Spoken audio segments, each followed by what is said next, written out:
When it comes to real estate, location is everything. This morning's guest has a great resource. Meet him, coming up next on Carolina People.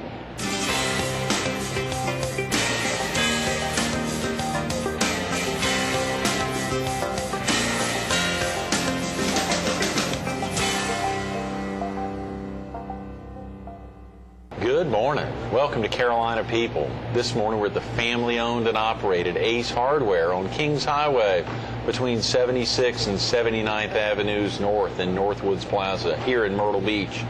We're focused on the amazing Leo Van Veen and all of his little tentacles out there, and we're visiting with the man himself. Hey, Leo. Hi, Greg. Thanks for coming in. Yeah.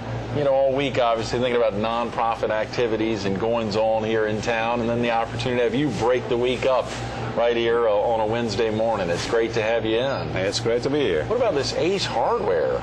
I've shopped here a couple of times before, and they have an amazing assortment. Yeah. Because from the outside, you say, well, it's just a little hardware store, but people should come in. You get inside here, and it goes on and on and on. Folks can't quite get a feel of that. Right. And actually, you live close by, don't you? I live in Pine Lakes, yeah. Is that right? Yeah. Very close by. We renovated an old house there, and we bought many a piece out of this store. Is that right? Yeah. How did you decide on Pine Lakes, Leo? Basically, because of the development plans that Boris and Chapin announced. Right. And I like to piggyback on good projects. Yeah, sure. Because if it rains in their spot, it trickles on mine. And you guys did it right up there, I remember. Yeah. Are you originally from the area, Leo? No. Not that I couldn't tell it from your accent, but I thought I'd have to ask. Originally, I'm from Ener. No, just kidding. Yeah. I am from the Netherlands. From the Netherlands? Yeah, I grew up about 20 miles south of Amsterdam. Is that right? The city of sin. The city of sin. Yeah, we've heard that about Amsterdam. That and Vegas. That's right. But it's a lot more sin happening in Amsterdam, I'm afraid. Do they legalize drug use in Amsterdam? Certain drugs, yeah. Marijuana, hash. Right. They are very, very lenient. It's an interesting development. Holland used to be an ultra-Orthodox country, very Protestant in the northern part and very Catholic in the southern part. And in the 60s, in the mid-60s, and I was part of that whole process, the flower movement blew over the Atlantic, and we also got the sexual revolution coming out of Scandinavia. And that sort of blew all the stops out. Right. And now everything goes. Euthanasia is legal. Euthanasia is legal in the Netherlands? In the Netherlands. In the Netherlands. You have the gay marriages fully accepted, and then there's some drug acceptance. They did that to quell the crime associated with drugs. Mm-hmm. How successful that was, nobody really knows, right. Because it is in a certain atmosphere, drugs, and it attracts negative influences.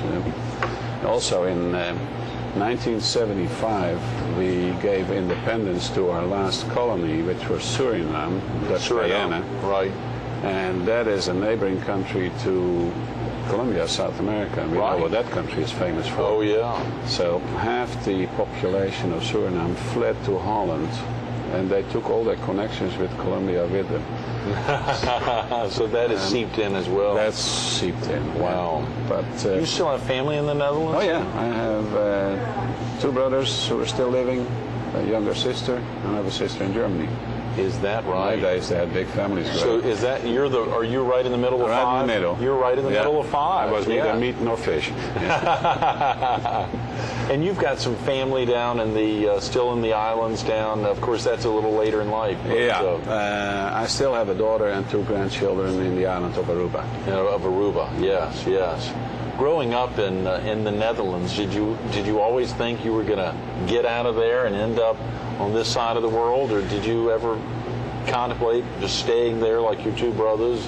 Yeah, it never really crossed my mind until I met my first wife, who was from Aruba. Is that right? And even And then I really didn't have a burning desire to leave Holland. But she was an only child. Dad was a widower, and then we got 2 children. And yeah, Grandpa started pulling and pulling. So I said, okay, I'll go for a couple of years. Yeah, well, that turned out to be 27 years. No, you were 27 years in Aruba. Yeah. Is that right? And the neighboring island, Curacao. Curacao, Yeah. yes.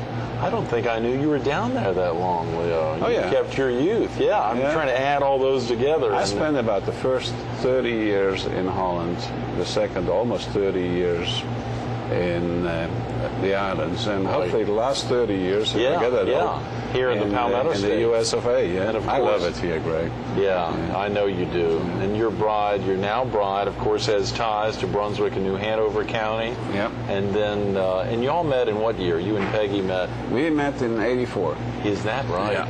Courted for 7 years. We had a long-distance relationship between San Antonio and Aruba for 7 years. And it took me that long for her to marry me. You were trying. And I'm a pretty good salesman. Yeah. You were trying for 7 years. Yeah.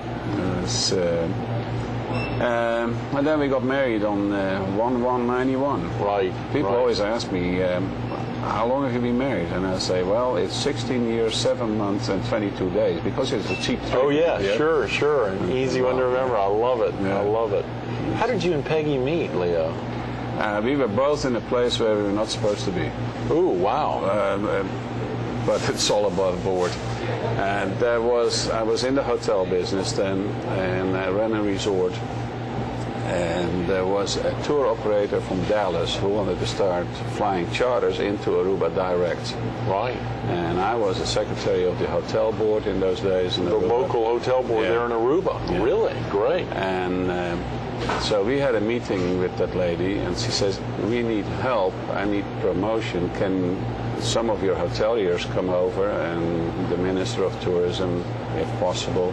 So we put a delegation together, and I told my salesman, he said, I'm going to Texas, I've never been there.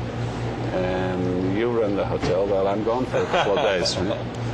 And Peggy had a event company. They did Right. big events in San Antonio, which in is San a Antonio, big convention town anyhow. Oh, yeah. And she had a friend who said, hey, there is a promotion tonight on the island of Aruba, you want to go? And she said, yep, why not? So I had my little desk there, and I was handing out brochures, and it was at the end of the program. And in trips little Miss Peggy. You know. Right, yeah. And I looked at her and said, that's it. This was in '84. That was in '84. Yeah. So You said that's the one? that's the Oh, one. come on. Oh, yeah. Love at first sight? Still the one. Well, I know, of course, she's still the one, but 23 years later, but love at first sight. Yeah. Wow. It's been a great ride with that woman. That's fabulous. Yes, it has. Yes, it has. How exciting. And you know her. Oh, we love Yeah. Peggy Van Veen, of course, and love saying Van Veen out of that rolls off the tongue very well. And of Right. course, Peggy has a business very close here to Ace, right down Kings Highway. Is it 67, 69? 69. 69. Resources. Resources Inc. And what Yeah. prompted that, her to open Resources? I've never seen a person with more energy than my wife, Yeah. unless it's housekeeping. Yeah. But she always wants to do new things, and that's what we have in common. And she was, we had a new company on the islands once we married, was a purchasing service, and then we discovered that people couldn't get real good kitchen cabinets there, so we started importing that. And then here she bumped into a gentleman who had a business like that in Durham. Durham, North Carolina. Russell Okay, Barringer. sure. Russell Barringer, yeah, that's We know exactly right. Of course, West Durham Lumber. Yeah, I know it well. So she worked with and for him for a couple of years, and got involved in the kitchen business. And then one day she came home, and she said, "Guess what?" I said, "Tell me." Yeah. I resigned. I said, "Great." Yeah. It's about time, so we can start doing some fun stuff together. She said, no, I'm going to do a new business. I got it all figured out. And she came with a concept, and I was amazed when she told me. She had it all worked out, never said a word about it. She had a one-stop shopping store for people who are either remodel or build a new house. Yeah, right. She doesn't do the frilly stuff like furniture and curtains and knickknacks and stuff, but she does flooring, she does cabinets, she does countertops. She has a fabulous countertop product that she has the dealership for from here to Wilmington to Charleston. Is that right? Yeah, it's quite a revolutionary product. And she sells elevators, metal foam doors, you name it. Is there anything else like that here in this area, Leo? Is she one of a kind? Yeah. I've never heard of anything like that. That's a brilliant idea. Plus, she has a great kitchen designer. Oh yeah. And a great installation team. So she designs, orders, and sells and installs. That is fantastic. Yeah. A real one-stop shop. Resources Inc. right down there on 69th Avenue. Yeah. Well, of course, in reading a little bit about your time there in Aruba, you said 27 years there. 27 years. 20 there and in the adjacent islands. Right. Back in 1976, there was a fascinating involvement in kicking off the first Caribbean timeshare, but then even a little later, reading about something you did in the late 80s. Share with viewers what that was like, kicking off that 250-suite luxury resort there in Aruba. Yeah, that's... it was in December of '87, the 15th of December. I pulled the same stunt on what wasn't my wife then yet, but said, I quit. I come home. I said, I quit. She said, good. What are you going to do? I said, nothing. And, you pulled this on Peggy back then. Yeah. And the next day I got a phone call from one of my co-board members of the Hotel Association, and he said, what are you going to do? I said, I'm starting a new company with my wife, maybe, but not anytime soon. He said, well, I have a guy from Tampa, Florida, and you need to talk to him. I said, about? He said, we're going to do a new resort. I said, I don't think so. He said, do me a favor. There is a ticket for you at the airport. Go to Miami. He'll meet you there. Do it for me, he said, and talk to the man. Wow. So I talked to this gentleman, and he said, I want to do a 200 to 250 room hotel. I want to do a 50,000 square foot shopping center. 50,000 square foot shopping center. I want a casino, and I want a marina. Can you help me? And it's, well, what is your problem? He said, well, I know the Prime Minister real well. He said, I did too. He studied in the same town I grew up. Yeah. And he said, but I can't get the land. He said, well, I can look out for you. He said, and another detail, I can't get the hotel to cash flow. I said, well, that's a more serious problem. I said, is it going to be a convention hotel? He said, yeah, well, what else? I said, have you looked at timeshare? He said, no, never. That's not something I wanted. He said, okay. I had a Coke or something, and I had a napkin, and I started scribbling 250 times 50 weeks in the year, and did some numbers and so forth. I said, if you could cash out $40 million out of your hotel, would you be interested? He said, how? Yeah. So I did quick numbers, and I said, you can do that? I said, well, I've done it 4 times before. Yeah, right. You've just been doing it for years. And, so we made a deal, and I flew back to the island. Said, I'll see what I can do for you.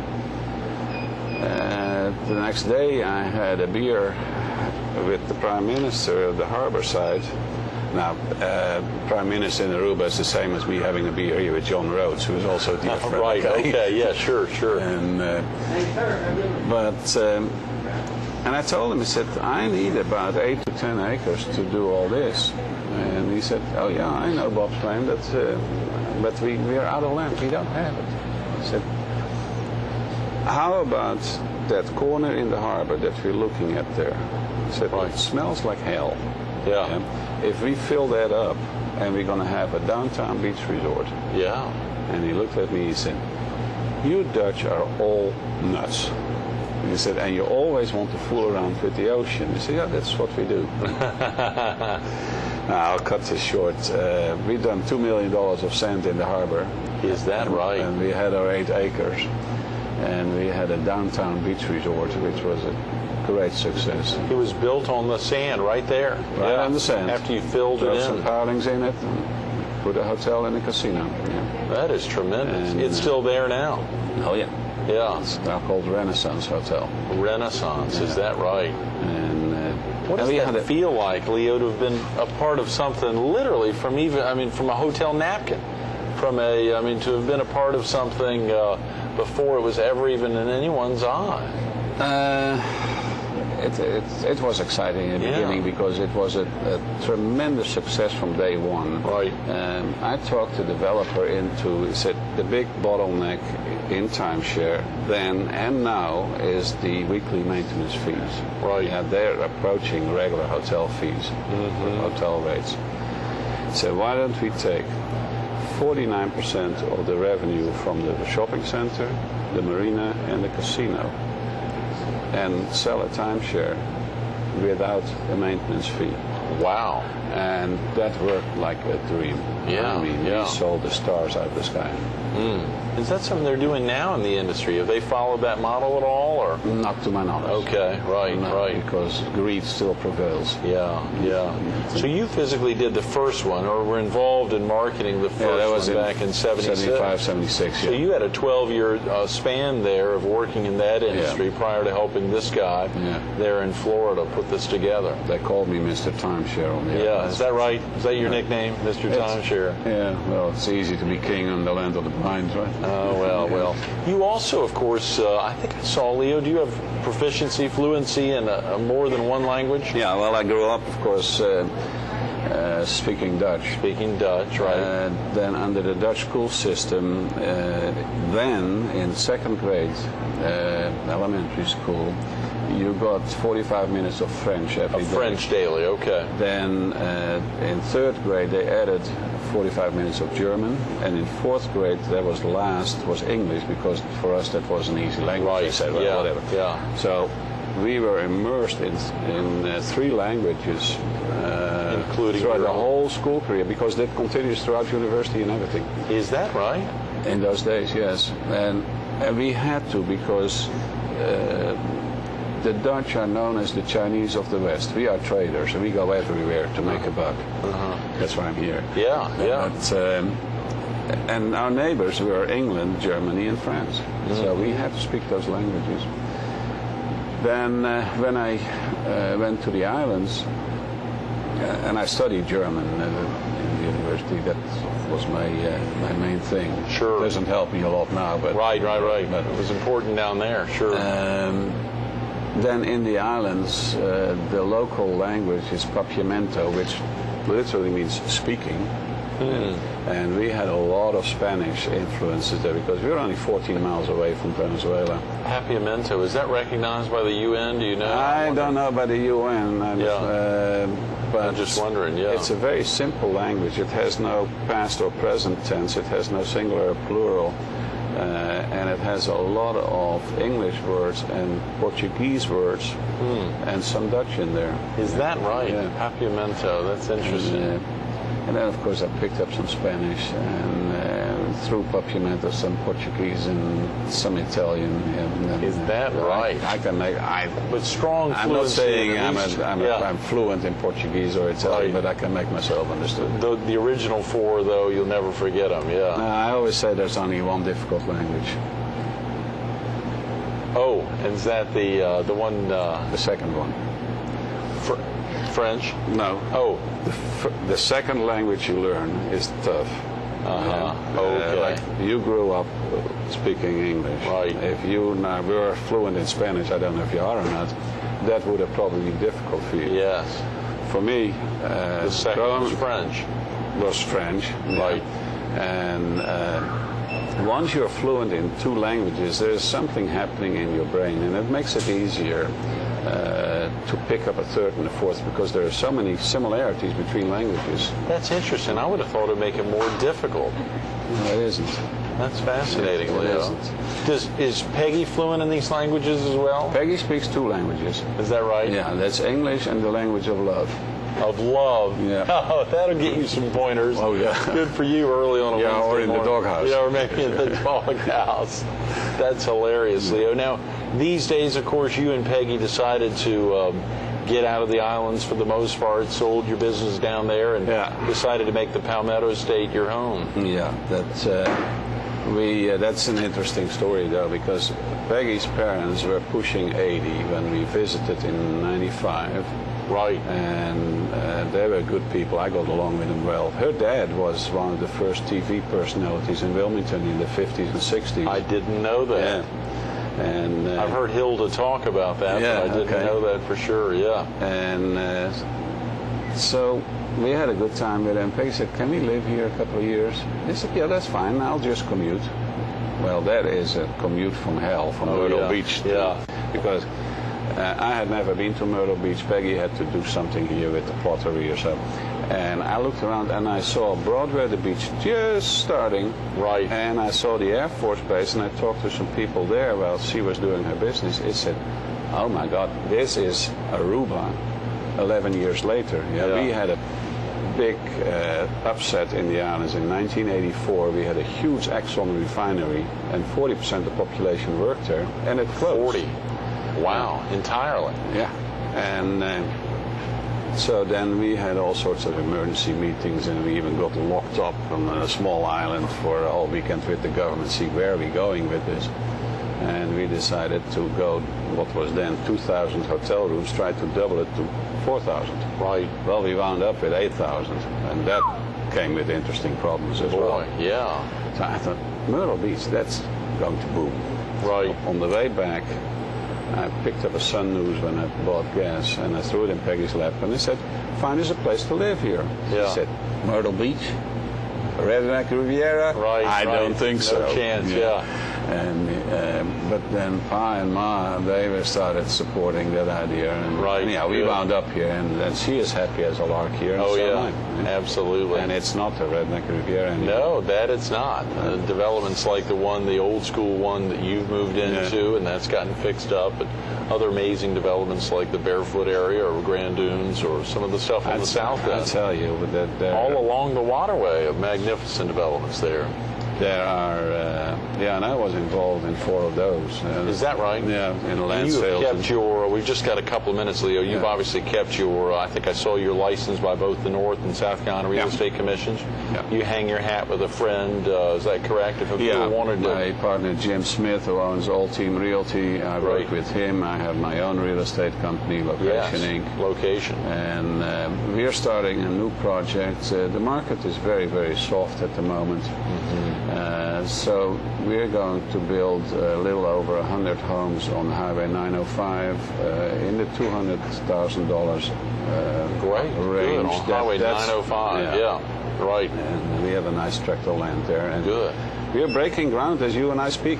Right now. Yeah. That's great. He's out there on the site. I should be there in my coveralls. I know. And Well, dirt. you can pick up something here at Ace and head on out there. Good thinking. Yeah. If a viewer wanted to reach you or get in touch with you, what's the best way? Call me on my cell phone. Okay. 843, of course, 222-4591. Okay, 4591. Yeah. Great. And I'll gladly help you get some real estate, get rid of some real estate. Sure. Help you develop. I'm here. It is a I'm never going to retire. Listen to that, Leo. Have you told your children that? Well, they're going to retire before you do. I don't think so. Well, good for them if they can. Yeah. You mean you never want to retire? No. Yeah. Peggy, of course, she'll never retire. No. None She'll of her die kids selling. will. That's right. Yeah. She'll die selling something. Yeah.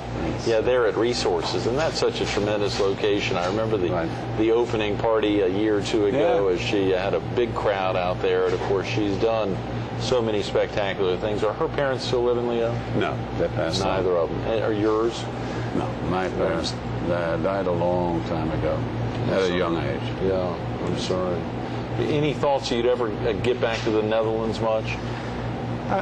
We do every now and then, but I left in 1969, and you're basically uprooted. It's nice to see a family but after 3, 4, 5 days, I say, let's move on. Right. But we've done some nice European vacations. Good. We'll probably continue to do that. Keep doing that. Thank you, Leo. Good having Greg, you it's a in. pleasure to be here. Absolutely. I'm sorry we didn't get to talk about one other great thing, but stay tuned to more Carolina People with Leo Van Veen coming up next.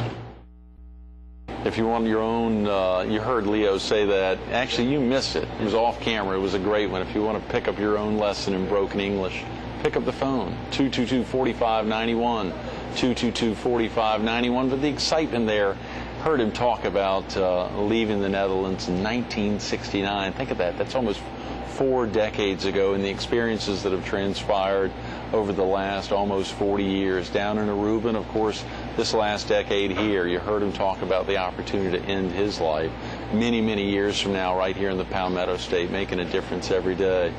We also wanted to highlight his tremendous donation. We ran out of time there. Leo and his bride made one of the best donations ever to the American Heart Association in the area at the Heart Ball 2 years ago, a 1976 Cadillac convertible, which went for $16,500, making a difference every day.